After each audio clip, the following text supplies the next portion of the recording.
Ada sebuah kisah tentang pasangan asal Indonesia yang mengalami nasib sial karena dirampok di negeri orang. Mirisnya, tak hanya cuma dirampok, tetapi salah seorang dari pasangan itu juga berhasil disandra dan dieksekusi dengan cara yang sangat tragis oleh perampok tersebut.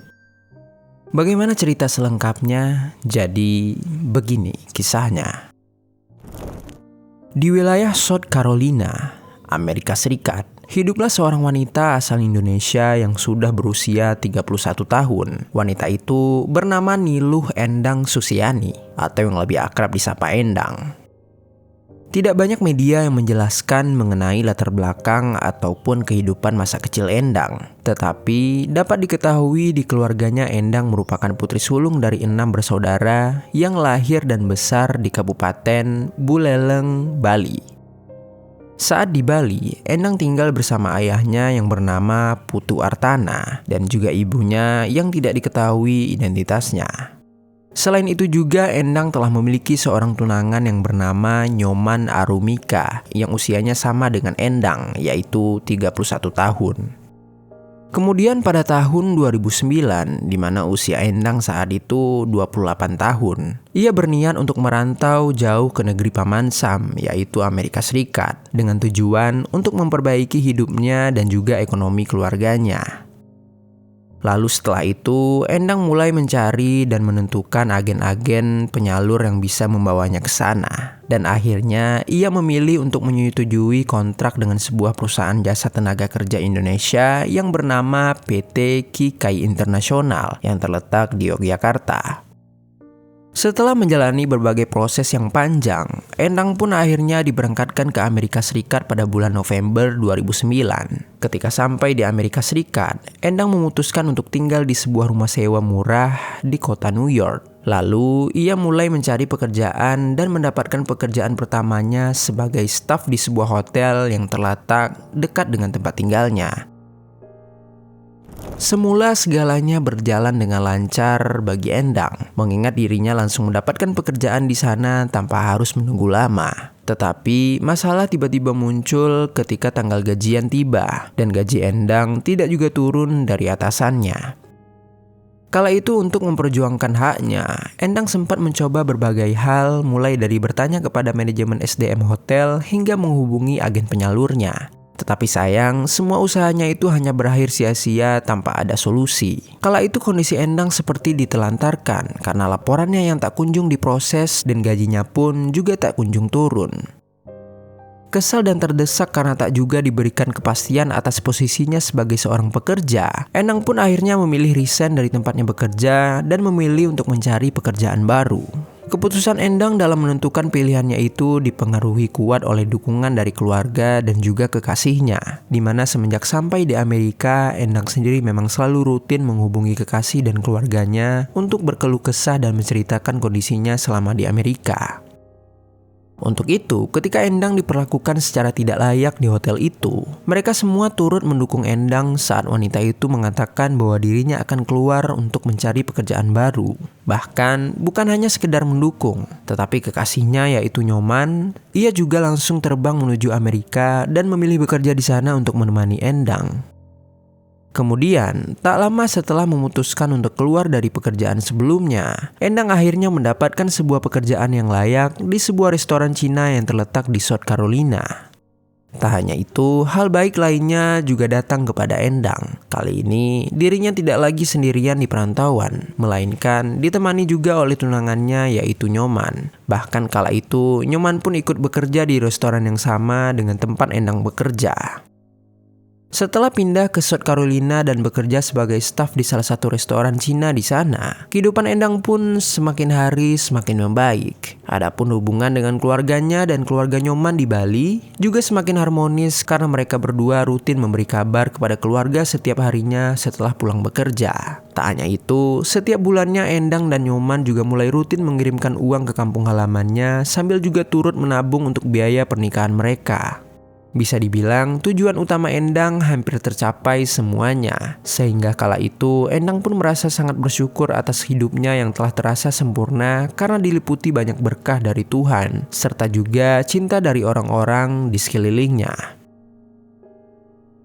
Waktu pun kian berjalan dan tanpa terasa 2 tahun sudah, Endang dan Nyoman berada di Amerika untuk bersama-sama memperbaiki kehidupan mereka. Hingga sampailah di tahun 2012, Endang dan Nyoman semakin serius dalam menjalani hubungan mereka. Kala itu juga mereka sudah mulai mempersiapkan pernikahan yang rencananya akan diselenggarakan di Bali pada tahun 2013. Selain itu juga dari segi finansial keduanya juga sudah mulai stabil. Bahkan saat itu mereka sudah mampu membeli sebuah unit mobil dengan merek Toyota Camry. Singkat cerita, di suatu hari tepatnya pada tanggal 27 April 2012, tanpa terduga sebuah tragedi menimpa Endang dan Nyoman. Di mana mulanya segalanya sebenarnya berjalan lancar dan normal-normal saja. Seperti biasa di pagi hari, Endang dan Nyoman berangkat bekerja dan di sela-sela kesibukan mereka itu, Endang maupun Nyoman juga masih berkabar dan bercanda dengan keluarganya yang ada di Bali melalui pesan teks di sosial media Facebook. Kemudian pada sekitar pukul 9 malam, Endang dan Nyoman menyelesaikan shiftnya dan segera bersiap untuk pulang. Tetapi kala itu sebelum pulang, Endang sempat menghubungi ayahnya yang ada di Bali untuk membicarakan mengenai persiapan pernikahannya dengan Nyoman. Di tengah obrolannya itu, Endang juga sempat berkata kepada sang ayah bahwa dirinya sangat ingin memakan sayur khas Bali kesukaannya, yaitu jukut undis. Mendengar itu, ayahnya pun bingung karena tidak tahu bagaimana caranya untuk mengirimkan sayur itu kepada anaknya. Lalu, Endang yang melihat respon ayahnya itu hanya memilih untuk tertawa saja. Setelah menyelesaikan panggilannya kepada ayahnya itu, Endang dan Nyoman akhirnya keluar dari restoran tempatnya bekerja dan langsung masuk ke dalam mobil mereka. Sebelum menuju ke tempat tinggalnya, Nyoman dan Endang memilih untuk mampir terlebih dahulu ke Jalan 5633 Dorchester Road yang terletak di North Carlisle dengan tujuan untuk melakukan sesuatu. Di sini informasi yang tersedia agak cukup rancu, di mana beberapa sumber menyebutkan Nyoman dan Endang mampir ke tempat itu untuk makan. Sementara ada juga sumber lain yang mengatakan mereka mampir untuk melakukan laundry mandiri. Tetapi yang jelas tujuan mereka mampir ke tempat itu agar ketika sampai di rumah nanti mereka bisa langsung beristirahat setelah lelah bekerja seharian.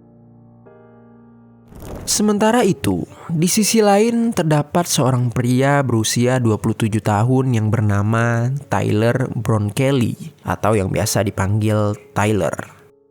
Saat itu Tyler ini sedang berdiri tak jauh dari tempat Nyoman dan juga Endang. Ia memperhatikan satu-satunya mobil yang terparkir yang mana mobil itu adalah milik kedua pasangan itu.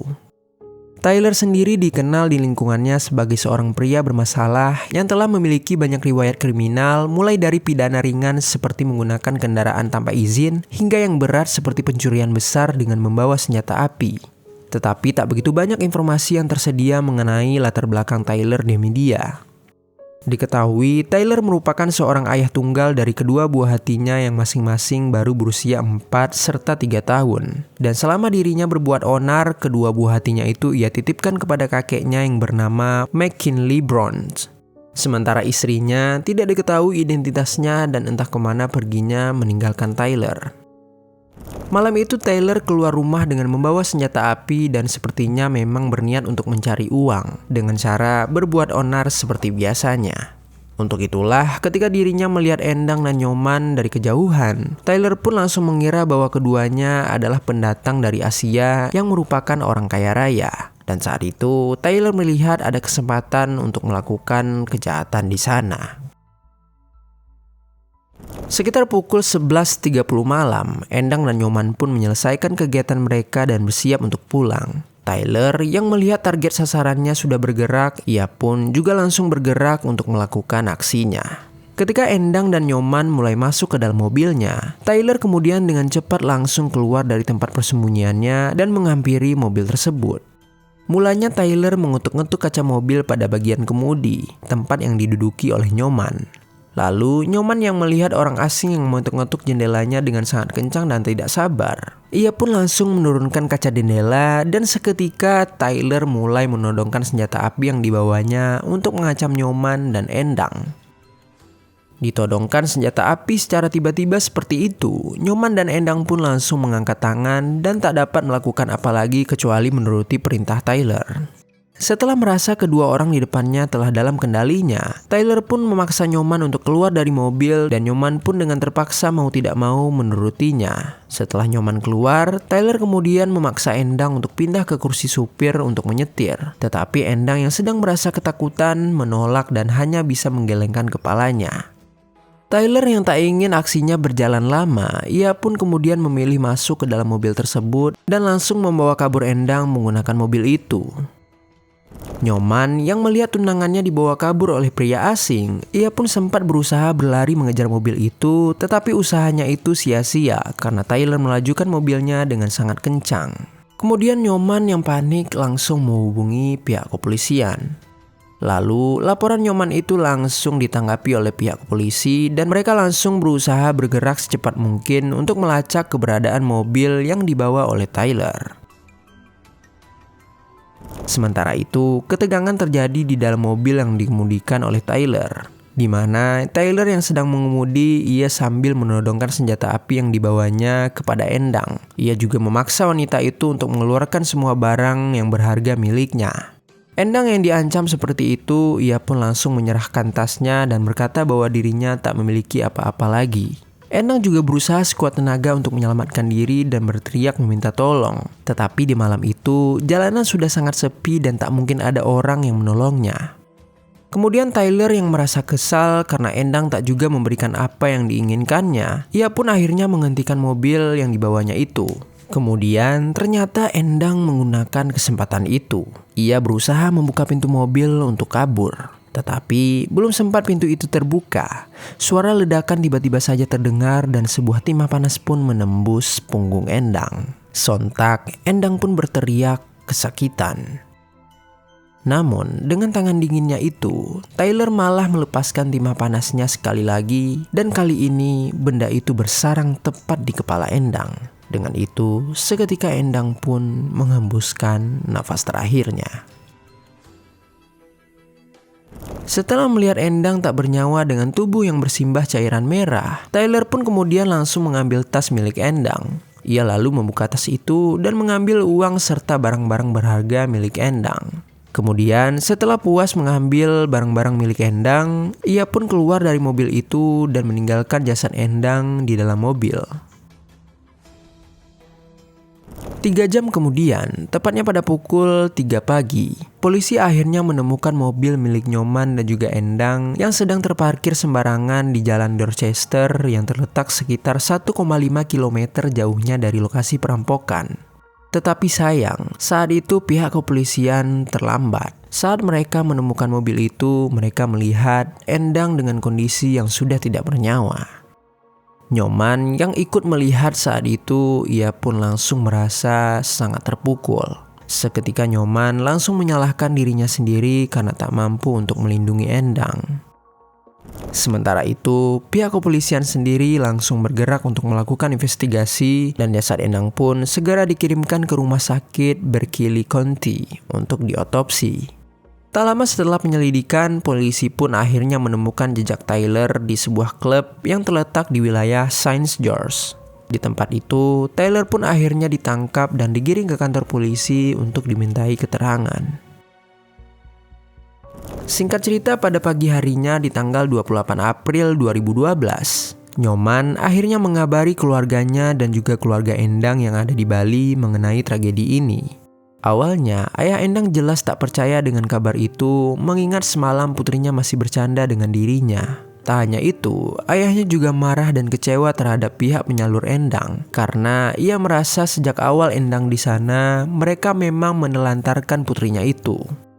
Dengan begitu, pihak keluarganya pun meminta jasad Endang untuk segera dipulangkan ke Bali agar bisa disemayamkan secara Hindu dengan layak, dan Kementerian Luar Negeri pun langsung berjanji akan memfasilitasi pemulangan jenazahnya. Permintaan keluarga Endang itu dipenuhi dengan baik. Setelah proses otopsi dan penyelidikan selesai dilaksanakan, Endang akhirnya dipulangkan ke Bali pada tanggal 9 Mei 2012. Keluarganya menyambut kedatangan jasad Endang dengan penuh duka. Bahkan ayah Endang, yaitu Putu Artana, langsung histeris karena tak kuasa menahan tangis hingga nyaris pingsan saat itu. Pria itu masih tak rela. putri kesayangannya direnggut paksa dari dirinya dengan cara yang teramat tragis.